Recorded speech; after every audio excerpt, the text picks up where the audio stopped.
آج کل قرآن کے معجزے کی بارے میں جب بات ہوتی ہے تو کہا جاتا ہے قرآن میں جدید سائنس سے متعلق معجزات ہیں.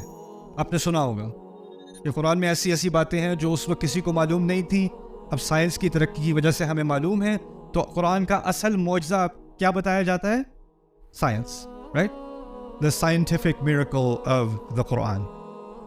اب اس میں مسئلہ یہ ہے کہ سائنس ابھی بھی بدل رہی ہے، ابھی بھی ترقی کر رہی ہے، اور ہو سکتا ہے آج سے 10 سال بعد کوئی نئی ایجاد آئے یا کوئی نیا اکتشاف ہو، کوئی نئی ڈسکوری آئے، اور جو تھیوری ہم سمجھتے تھے کہ صحیح ہے وہ غلط ثابت ہو جائے.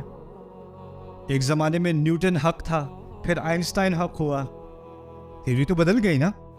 اب جب ایک دفعہ تھیوری بدل گئی، اب پرانی تھیوری سے آپ نے قرآن کو جوڑ دیا کہ قرآن کا معجزہ اس تھیوری کے ساتھ ہے، آگے جا کے وہ تھیوری غلط ثابت ہو گئی.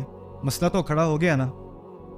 یہ کیا ہوتا ہے کہ ہم قرآن کا معجزہ قرآن سے باہر ڈھونڈتے ہیں، ٹھیک ہے نا. تو قرآن کے 2 طرح کے معجزے ہیں. ایک قرآن جو باہر کی بات کر رہا ہے، اس سے کبھی معجزہ ثابت ہو سکتا ہے، میں اس کا انکار نہیں کر سکتا، کہتا وہ ہو سکتا ہے.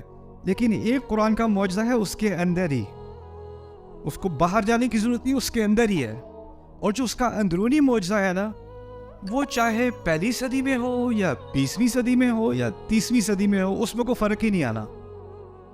میرے نزدیک قرآن کا جو اصل معجزہ ہے نا، وہ اس کے اندر ہے، اور اس کے باہر جو معجزات ہیں وہ آتے رہیں گے، اور شاید ان میں کوئی حق ہو، شاید بعد میں کوئی بات غلط ثابت ہو جائے، ہو سکتا ہے اس میں امکان ہے غلطی کا.